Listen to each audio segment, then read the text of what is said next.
Hi Lauren, so this is our model so far. We're starting out here with the first configuration, which is going to be the bushing configuration, which is what they had initially. So it's got that hollow part in the bottom. You're right, it was open in the bottom. I just didn't remember that.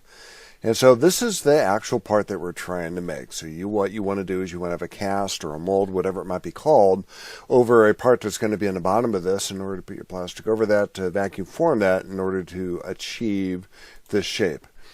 So if you take that cast, and I'm anticipating that, this would be kind of like the mold where it's an open cavity and you pour your material in there to create a cast. I'm kind of following that same nomenclature, but, we could swap those terms back and forth if you want to do that. So here's the part that's on the inside.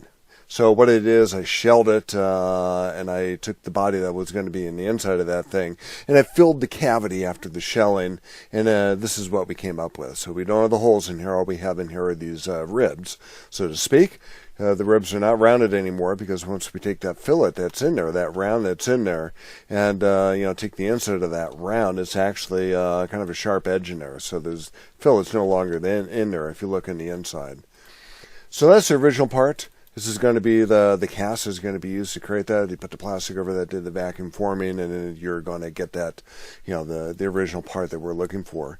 If you put them both together, just to verify and validate that we're doing this correctly, we want to make sure that there's no gaps in here. So I'm going to go ahead and take this with the new and the old part, and kind of the tan colored part is going to simulate the wood we're going to be using, or you're going to be using.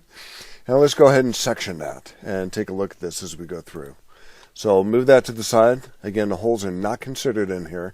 So if you take that section and try that again, we're going to move that back and forth, and we're going to go to a place where one of those ribs are, just to make sure that what we're looking at here in regard to the cast we're going to be making is completely going to be consistent with the rib that's going to be there. So that's kind of an extreme angle here. Let's go ahead and take a section in a different direction. Let's go in this direction and take a look at that.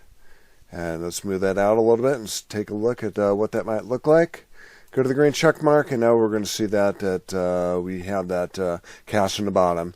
If we put the plastic on the top, it should conform right to that edge. So the plastic naturally is going to create that little bit of a round, but you're going to want to probably experiment with that a little bit to make sure that those rounds are going to be correct. And as you mentioned before, you don't know whether these actually have any sort of meaning to it because you can't really communicate with the customer. You have to go through Joe.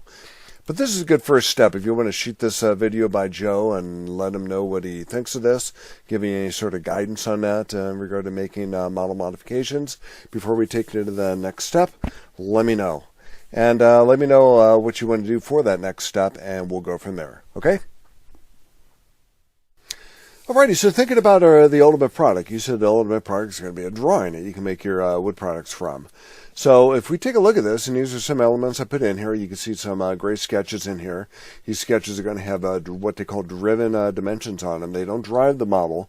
The model's already driven by what's already in here, but these sketches in the very bottom are the ones that are going to be driven by the model geometry that's in here. But it's that model geometry, the dimensions and the angles and stuff like that you're going to need in order to put your model together. So let's go to the front-driven sketch. Let's go normal to that, and this is going to be one of the views that we're going to see on the drawing.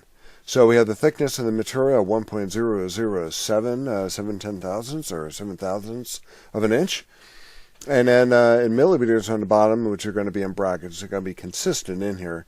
Normally I would keep it at inches, but you mentioned a 3 millimeter thickness for the plastic, so I put both of them in here, and you can make the tolerances as tight or as loose as you want it to be.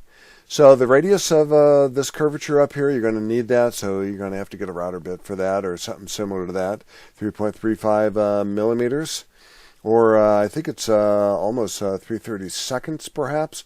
We'll have to double check that, but in inches it's 0.132. So you have a bottom dimension, a top dimension in here.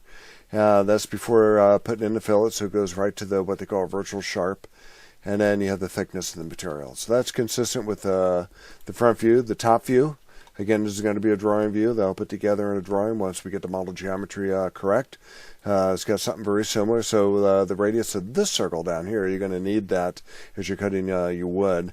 And then that's going to be kind of a complicated little cut in there.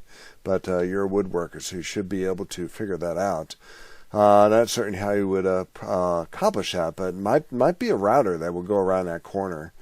But anyways, that bottom radius is going to be 1.29, 1.3 approximately inches with the millimeter element in the bottom. With the top view, you also get the length and the width of the basic piece of material you're going to be starting with. And then the right-driven sketch has got something very similar to the other ones too.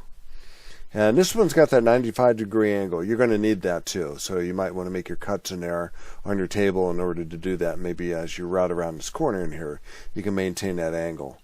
So those are the elements that are going to go into a drawing. And as you mentioned again, the ultimate product of this is a drawing that you can go ahead and make this out of wood by hand and put this together.